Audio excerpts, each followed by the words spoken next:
Hola, somos Haxan, estoy en compañía de Rigoberto Castañeda y Fernanda Echeverría. Yo soy Andrea de Miedo Mismo. Yo soy Sam de Maelstrom. Y bueno, estamos aquí para platicar de la última película, Turno Nocturno, sí, una película de terror mexicano, terror nexa, de la que estamos muy emocionadas de platicar. De hecho, sí, muchas gracias por el espacio, por querer hablar con nosotras sobre la película. La verdad es que es algo muy emocionante, no solo para nosotras por Haxan, sino porque, como dice, pues es muy cool tener en cines una película mexicana de terror. Las personas que nos ven aman el género, son muy fanáticas, entonces creo que les va a encantar escuchar de ustedes todo lo que tengan que decir. Está padrísimo, y pues también está padrísimo platicar con ustedes que son expertas en el género, ¿no? Y que pues la conversación puede llegar a otro nivel. Sí, claro, interesante. Sí, es muy interesante. Pero igual es bueno mencionar que evidentemente este video va a ser sin spoilers, porque lo que queremos es que ustedes se animen y la vean en cines, en pantalla grande. Es una película, Andrea y yo evidentemente para poder platicar con ustedes ya la vimos, pero es una película que vale totalmente el verla en pantalla grande, porque tiene muchísimas cosas muy espectaculares, entonces no se la pierdan. El comercial desde el principio. Desde el principio. Y va a estar, el estreno es el 3 de diciembre, si no me equivoco. 5 de diciembre. 5 de diciembre en salas de todo el país. Entonces, eso está muy cool. Qué nervios. ¿Y nos puede platicar de qué trata? Bueno, la película toma una leyenda mexicana muy conocida en el medio de la salud en el país, que es la planchada, que es una enfermera fantasma que desde tiempos inmemorables se cuenta aquí en México en los hospitales que existe este espíritu. Y es curioso porque yo cuando lo escuché por primera vez de la leyenda, del mito, pensé que era exclusivo de un hospital, que es el Hospital Juárez, pero después me di cuenta que es algo que se cuenta en todos los hospitales de todo el territorio nacional prácticamente, ¿no? Y que, bueno, como buena leyenda, que es tradición oral, que va de boca en boca, va creciendo y van contando diferentes variables y demás. Lo que intenté hacer en el guión fue amalgamar lo más posible de las creencias populares al respecto del fantasma, tratando de no quedarle mal a nadie, ¿no? Porque luego es complicado eso, tocar una leyenda popular es difícil en ese sentido, ¿no? Yeah. Entonces, bueno, darle forma en una película de horror es algo que tiene que ser hecho con mucho respeto, mucho cuidado y para que funcione realmente como cinematográficamente, ¿no? De acuerdo. Fer, tú eres quien interpreta a este fantasma. Así es. ¿Cuál fue uno de los retos más grandes? Porque al final hay poca... Yo siento que no hay tal de información de Eulalia, ¿no? Que es el fantasma que es conocido pues en la cultura popular mexicana. Para una... justo lo que decía Rigo es verdad, porque yo no la conocía, yo no conocía la leyenda ni al personaje, hasta que hablé con enfermeras que estaban cerca de mí en mi familia, fue que me dijeron, claro, la plancha, pasó una familiaridad, y yo dije, ¿cómo? Entonces ya, y ya que investigas, hay un montón de información y de teorías y de... sí, de teorías de unos dicen que es de acá, otros dicen que actuó así, que murió por tal razón, entonces también hay que asentar, hay que tomar decisiones, ¿no? O sea, como, ok, ¿cuál va a ser la historia que nosotros queremos contar de ella, no? Que fue lo que hicimos Rigo y yo. Y de retos, pues un montón, todos muy bellos, la verdad. Es que retos de voz, retos de no saber como actriz, hasta que me vi caracterizada al 100% tiempo. O sea, yo tenía muchas tareas que sentía que no estaban completas, como forma de caminar, todavía seguía estudiando qué es lo que da terror a nivel corporal, pero hasta que eso fue lo hermoso de ver el trabajo del equipo, que es, o sea, tan humano también, esta cosa de la colectividad. Cuando me vi caracterizada, con todo el maquillaje y con todo el vestuario, pues ya, no sé, Se completó la forma. se dio, o sea, sí se apareció. ¿Qué sentías? ¿Qué sentías? Pues era tan hermoso no sentirme yo, o sea, era tan hermoso no, o sea, me sentí poderosísima, me sentía más alta, me sentía más fuerte, me sentía con otra estructura ósea, me sentía no mala, pero me sentía poderosa, la trascendencia. Algo muy extraño, que es real lo que está diciendo, es que tú ves a Ferrer y es flaquita y no es muy alta, no, tampoco es chaparrita, pero tampoco es media alta. Así, chaparrita. Flaca chaparra. Tal como menudita, exacto. Pero la veías en carácter en el set y decías, Se veía imponente. se me va a venir encima y me va a dar un sopaco y va a salir volando, ¿no? Porque se veía potente. No, y súmale o sea, sí estar bien parada y todo, pero la imagen del vestuario larguísimo, sin una sola arruga, la cosa de fierro. ¿Cómo se llamaba el fierro este? El miriñá, que era de madera, que es como una especie de, no cómo se llama una palabra. Es un conjunto de aros que van aumentando en diámetro y están unidos por hilos, y eso no te puedes saltar, no puedes ir al baño, no puedes hacer un montón de cosas. Le daba la figura, ¿no? Del vestido. Y le da así. Y no podía haber una arruga, no podía haber un pelo. Todo tenía que estar perfectamente. Entonces eso te hace también respetar todo su trabajo, ¿no? Claro.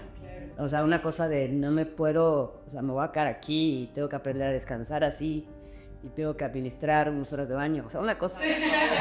Mira, tus funciones biológicas estaban un poco a expensas del personaje. Absolutamente. Me gustan. Y entonces era como una concentración que así yo nunca había tenido en cine así. O sea, en teatro es otra cosa, pero recuerdan de que empieza la hora hasta que termina. Entonces con la concentración es perenne durante una hora y media, y acá las tomas que son de 1 minuto, segundos, tal, pero de todos modos, en los cortes había un respeto, una cosa de ceremonia a todo ese trabajo, que fue muy bonito. Qué bonito. Entrar, sí. Y creo que mencionas algo que me parece muy interesante, que es la cuestión de la corporalidad, porque si algo me gustó mucho de la aparición de este personaje en la película, por ejemplo, fue su caminar. A mí sí me pareció sumamente siniestro.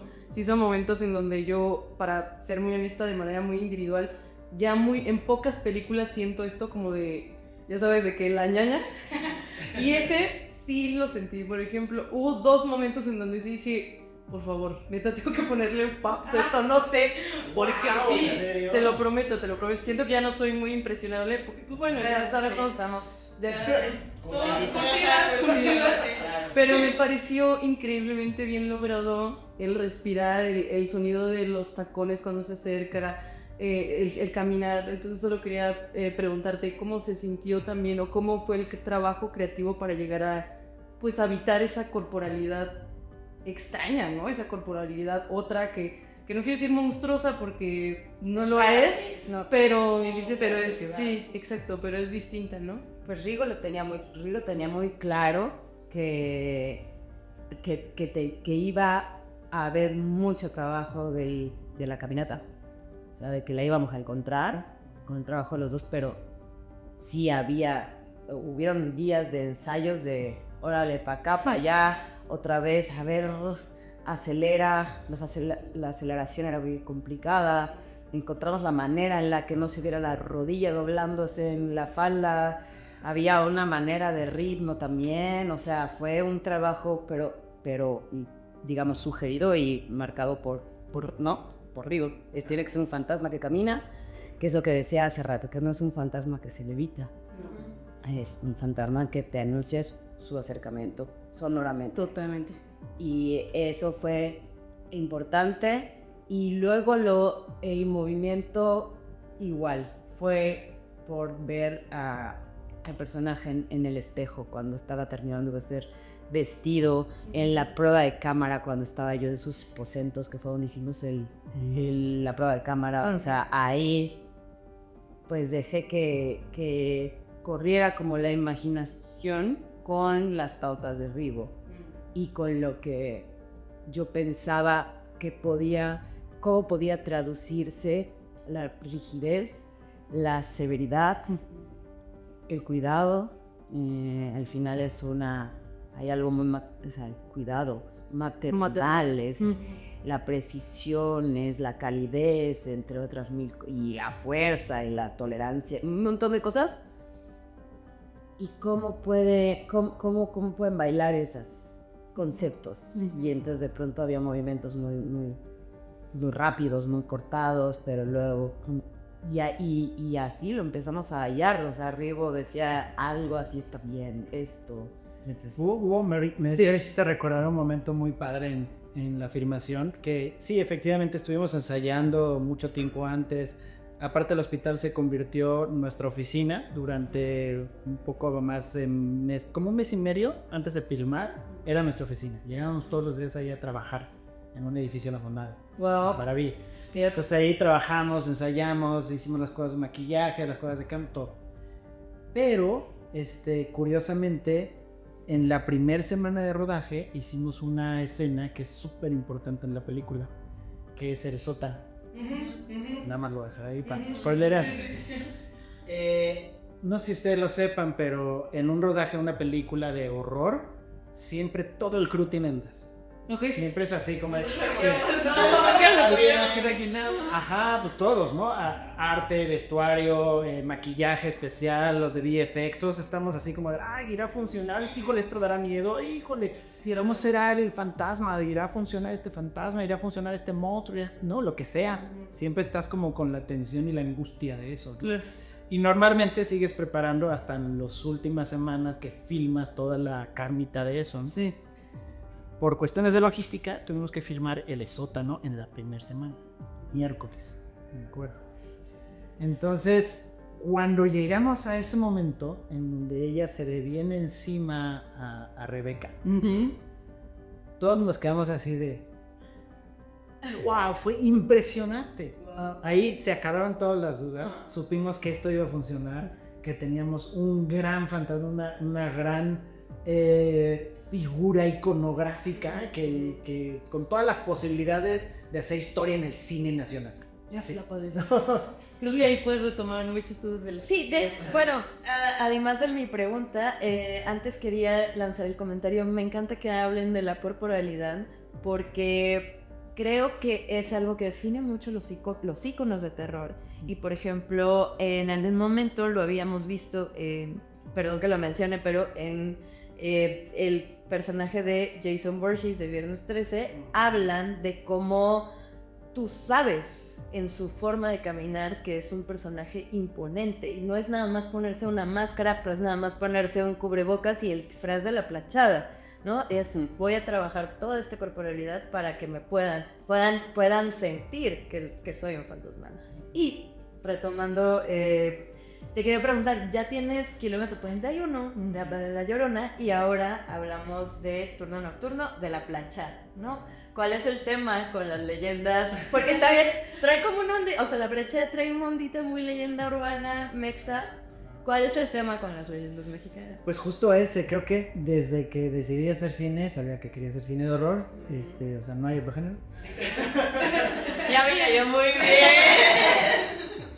Y una de las ideas que tuve desde el principio fue hacer leyendas mexicanas, traerlas a pantalla.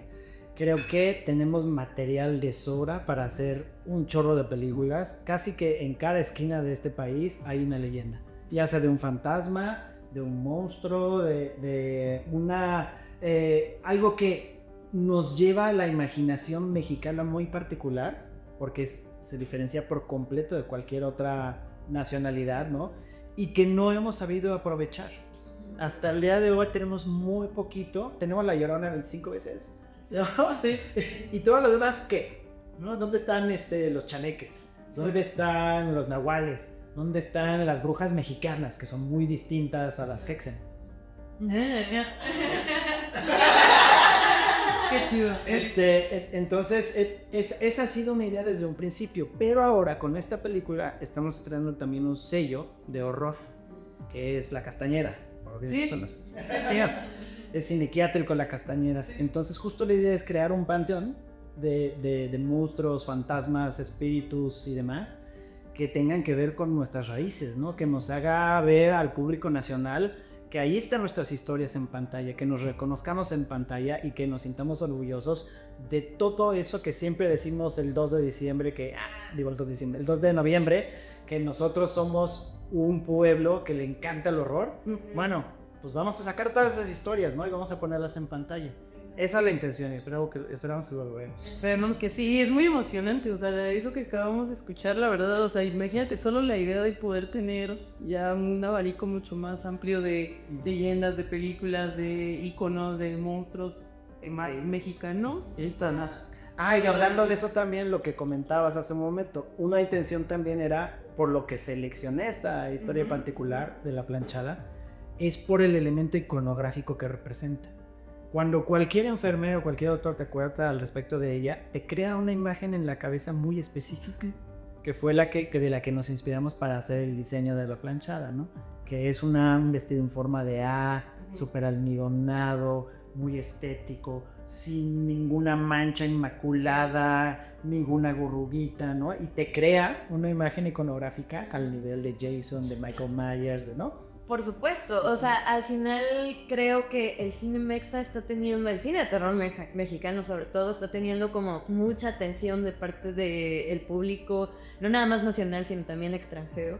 Y quisiera, por ejemplo, que nos platicaras como este tipo de iconografía está pensado para satisfacer a un pueblo mexicano o también justo para que quede sea de interés internacional. Estoy de acuerdo, creo que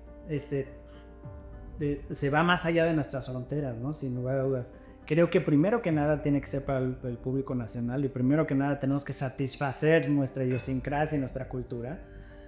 Yo creo que es momento también, ha crecido la cinematografía nacional desde, por ejemplo, que yo hice mi ópera prima, Kilómetro 31, fue 2007 que la estrenamos.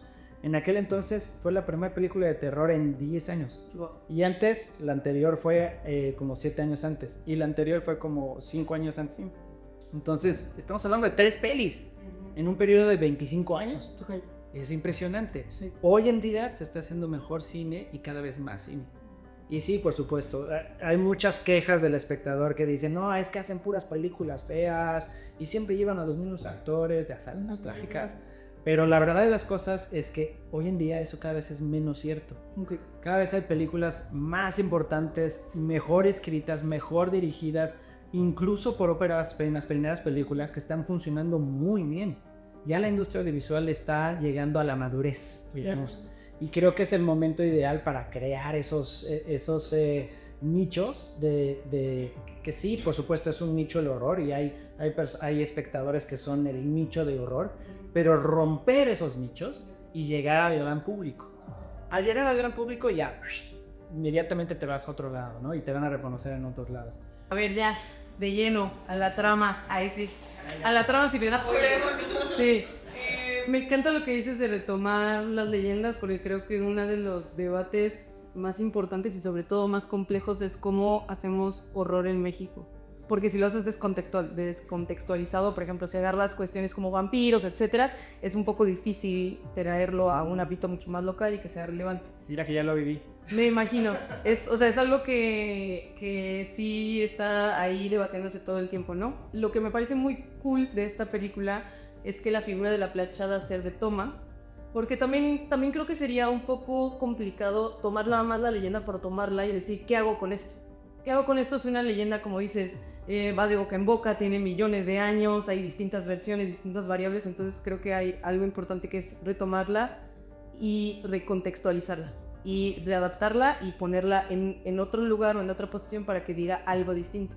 Y en este caso creo que lo que dice, que es muy interesante, al menos una de las lecturas que tenemos de la película, es como la importancia de la planchada para retratar lo violento y lo horroroso que puede ser el ámbito de la salud en un país como México, sobre todo con una mujer, que es la protagonista de esta película. Entonces queríamos preguntarte cómo se llegó a la idea creativa de colocarla en ese contexto de la planchada con un personaje como el que construyeron, que es la protagonista, y un poco para tratar de decir a la audiencia qué queríamos, sin decirles de qué va, es un poco como qué querías tocar, qué querías explorar con esta película. Sí, lo que evidentemente me hizo escoger esta leyenda fue lo que les decía de lo iconográfico y de del potencial que tenía la leyenda como tal. Y escribí el cortometraje que iba a ir para México Bárbaro en un principio.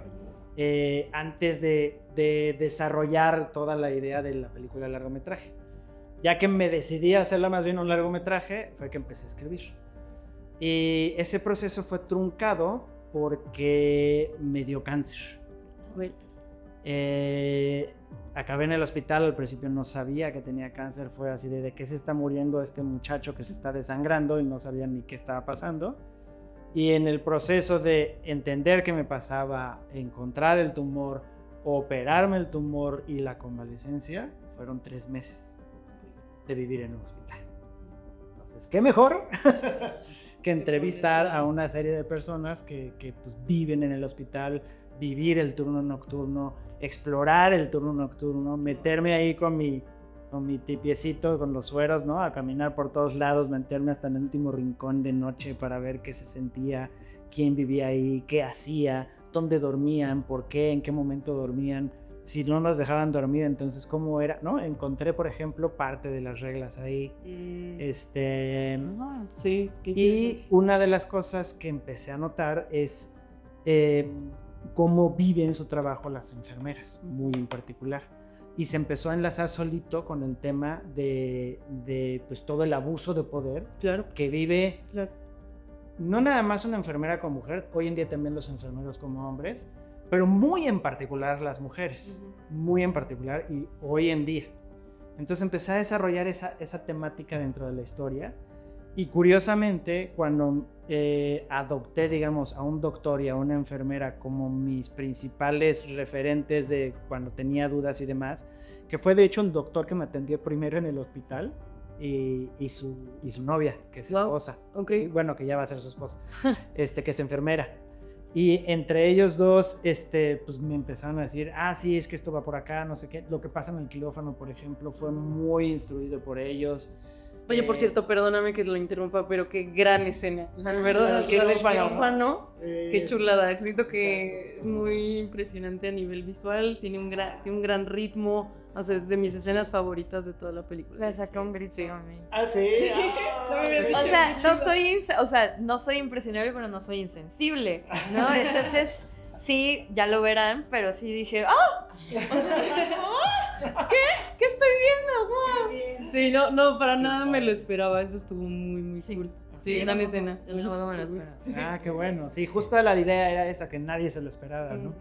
Y en realidad, bueno, regresando, ya me iba a clavar a decir cosas de esa escena del quirófano, pero más bien regresando a tu pregunta original, es en donde encontré el tema, fue justo ahí. Sí. Y platicando con esta enfermera fue la que me dijo, a ver, pero esto es algo que sucede hoy en día, no en los 70s. ¿Para qué te fuiste a los 70s? Exacto. Y yo le dije, a ver, me fui a los 70s por 2 principales razones. La primera era porque iba a ser imposible filmar en un hospital moderno un largometraje. Porque te lo prestan a cuentagotas, solo ciertas secciones del hospital, otras no. Las malas sí la tenía que construir en foro, iba a ser más caro, etcétera, etcétera. Y conseguir un hospital abandonado fue una solución para básicamente todo. También otra de las razones fue que yo dije, en los 70s fue donde se vivió el primer momento de la revolución femenina, que es famoso porque repercutió en todo el mundo. Hoy en día estamos viviendo una especie también de revolución femenina, ¿no? Es un espejo de lo que sucedió en aquel entonces. Y me interesó en el sentido de que dije, a ver, ¿ya avanzamos tanto o no? Y ver eso, que sí vuelve a suceder y que sí se vuelven a sentir identificados. Por ejemplo, una enfermera en época actual me pareció como que acababa de redondear exactamente el concepto de por qué hacerlo en los 70s. Claro. Y justamente sucedió lo mismo en 1894, que es donde estaba viva la planchada. Entonces, si se fijan, son reflejos de una misma situación que en realidad son ciclos, son ciclos en las vidas del ser humano y de las mujeres en particular. Me dio mucho miedo tocar este tema, por supuesto. ¿Por qué? Porque soy hombre, ¿no? ¿Por qué? Porque soy macho, porque me educaron 5 mujeres, sí, también porque tengo 4 hermanas y mi mamá, que estaban principalmente en casa. Mi papá trabajaba mucho y pues la verdad es que me educó también, pero menos. Entonces mi educación es muy femenina en ese sentido, pero curiosamente la educación femenina de este país es igual de machista que si fuera de un macho, ¿no? Y encontrar eso, entender eso en uno mismo, creo que también es importante. Y creo que son temas que no nada más debemos de tratar siendo una mujer o un hombre o un pergamino. Da igual, hay que tocar los temas importantes de la vida, punto. Y si me señalan por eso, pues ni modo, ya me señalará alguien y quien no me señala estará de acuerdo conmigo y veremos la vida de una perspectiva distinta, ¿no? Además, por otro lado, siendo una película de horror comercial, Sí. llevar estos temas ahí es mucho más eficiente a que si te hago un documental, Claro, ¿no? claro. Qué interesante. Tú también traías muchas preguntas. Justo una de mis preguntas, fíjate que lo tocaste nada más así, era por qué la habías decidido centrar en los 70. Sí se me hacía una elección muy interesante, porque justo volviendo al punto era como la planchada la podrías haber reactualizado para el 2024, ¿no? Ajá. Pero sí me gusta esta idea de que hay veces que ciertos temas o que ciertas problemáticas sociales a veces funcionan nada más como ecos y como iteraciones, ¿no? Como iteraciones. Y también me gusta porque esa es un poco también la idea del fantasma, algo que retorna y que tiene ahí un patrón muy loco y que parece que es distinto, pero que todo el tiempo está apuntando a lo mismo.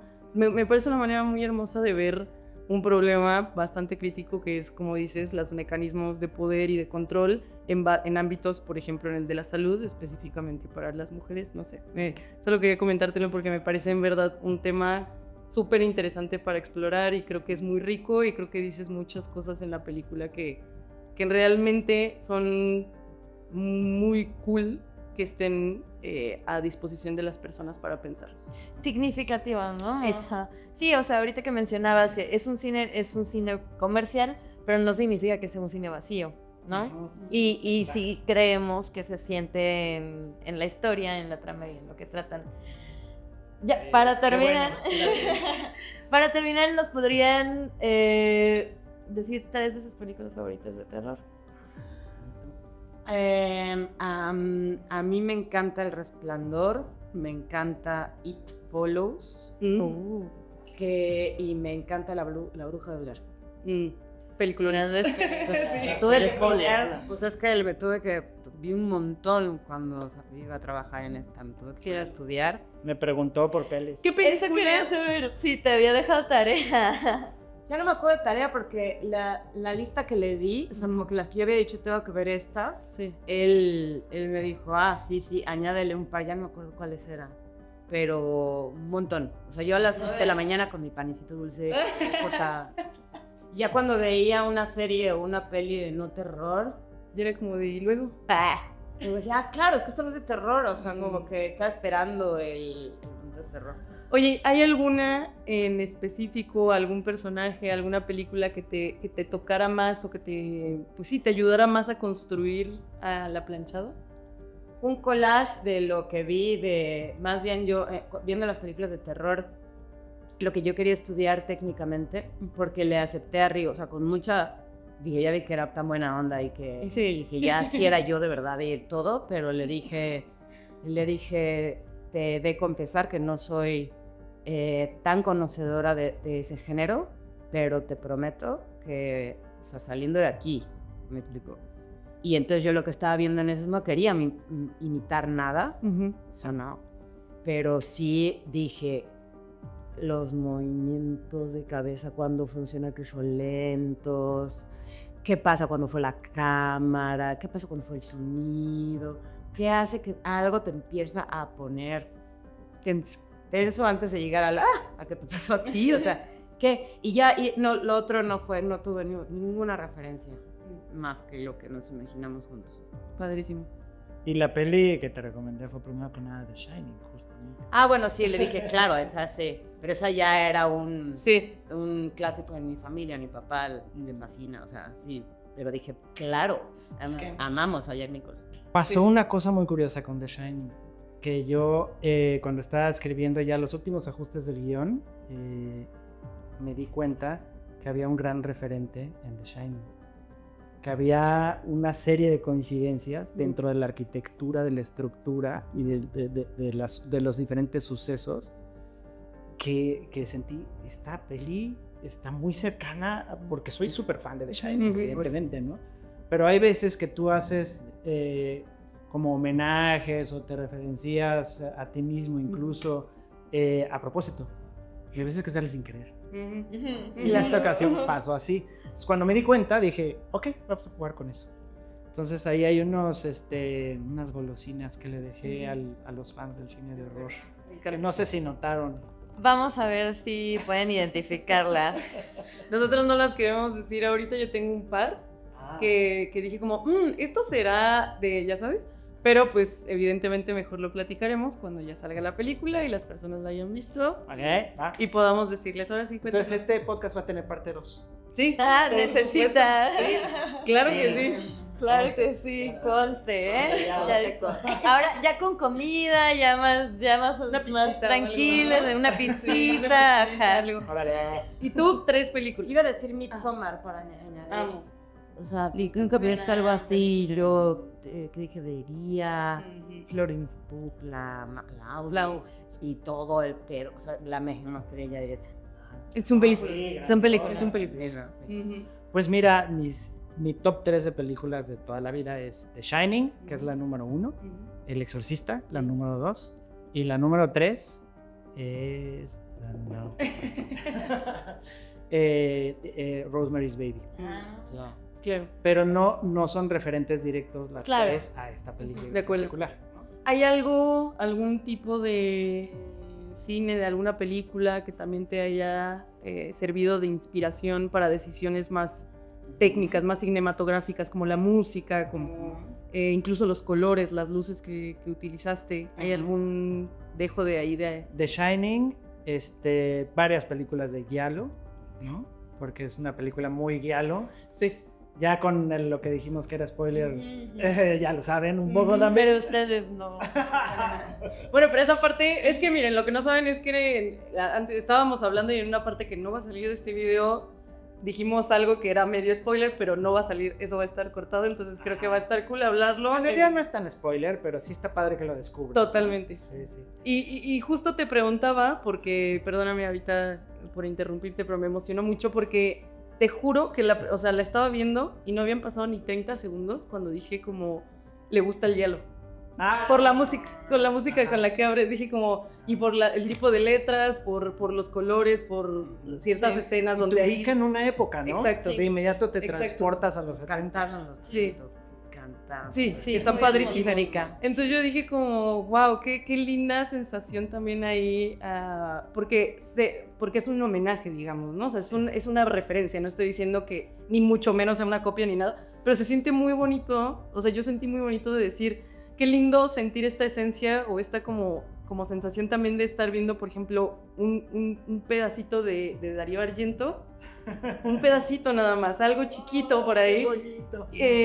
Y después meterte lleno en Mexa, ¿ya sabes? Como se me hizo, no sé, se me hizo impresionante y muy, muy chida esa combinación. Ah, qué padre. Sí. pero- Siento que ver la influencia más, no una copia, siempre enriquece Es muy mucho el cine, inspirador. ¿no? Y sobre Sí. todo si se está defendiendo esta parte del cine mexa.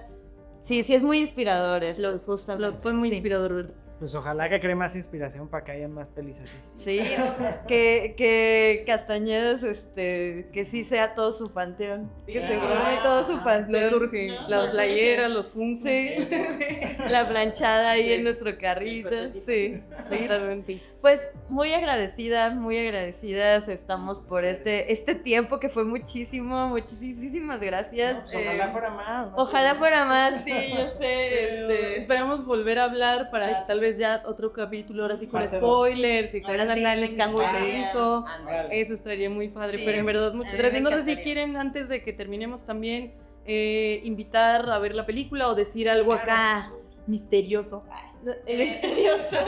sobre la cinta. No, nada, que estrena el 5 de diciembre en cines de toda la República. El estreno. Sí, perfecto. Hollywood, ¿verdad? No, ya no sé. Sí, perfecto. Pues en serio, muchísimas gracias. Gracias, un disfrutamos mucho el tiempo, de verdad, Sí, y totalmente. nos emocionemos mucho más todavía. Sí, ¿no? total. Muchísimas gracias por llegar aquí y somos Hacks and Podcast. Soy Andrea de Mi Abismo, me acompaña Rigoberto Castañeda y Fernanda Echevarría. Y yo soy Sam Alvarado y nos vemos pronto. Bye, bye.